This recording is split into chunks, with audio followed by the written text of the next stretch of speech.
लोकसभा चुनाव से पहले राफेल डील को लेकर एक बार फिर से बहस तेज हो गई है। जहां एक तरफ कांग्रेस पार्टी संसद से लेकर चुनावी रैलियों में इस मुद्दे पर बीजेपी को जमकर घेर रही है, तो वहीं राफेल विमान सौदे पर कैग यानी कि सीएजी की रिपोर्ट ने कांग्रेस पार्टी समेत तमाम विपक्षी दलों को चौंका दिया है। दरअसल जब विपक्ष की ओर से राफेल डील पर केंद्र सरकार को लगातार आलोचना का सामना करना पड़ा, तो फिर ऐसे में मोदी सरकार ने संसद के बजट सत्र के आखिरी दिन राज्यसभा में राफेल डील पर सीएजी की रिपोर्ट पेश की। इस रिपोर्ट को संसद में केंद्रीय मंत्री पी राधाकृष्णन ने पेश किया। राज्यसभा में पेश की गई सीएजी की रिपोर्ट के मुताबिक मोदी सरकार ने जो राफेल विमान की डील की है वो काफी सस्ती है। यही नहीं बल्कि रिपोर्ट के अनुसार कांग्रेस के नेतृत्व वाली यूपीए सरकार के मुकाबले एनडीए सरकार ने ये डील 2.86% सस्ती की है। हालांकि सीएजी की रिपोर्ट से मोदी सरकार का वो दावा भी खारिज हो जाता है जिसमें कहा गया था कि राफेल विमान 9% सस्ते खरीदे गए हैं।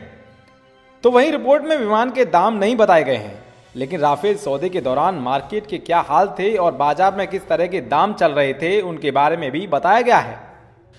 इसके अलावा इस रिपोर्ट में बताया गया है कि एनडीए सरकार की डील के अनुसार राफेल विमान की डिलीवरी तय समय से काफी पहले हो रही थी।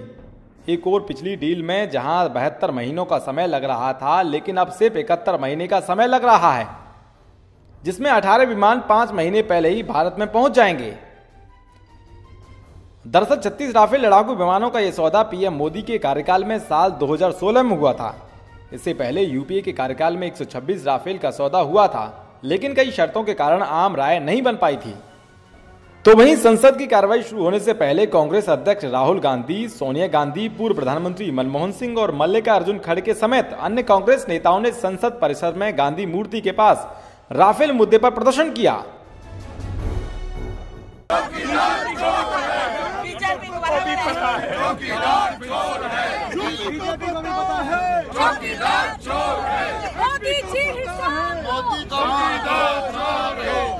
इसके अलावा इस मामले पर कांग्रेस ने संसद में स्थगन प्रस्ताव भी दिया है।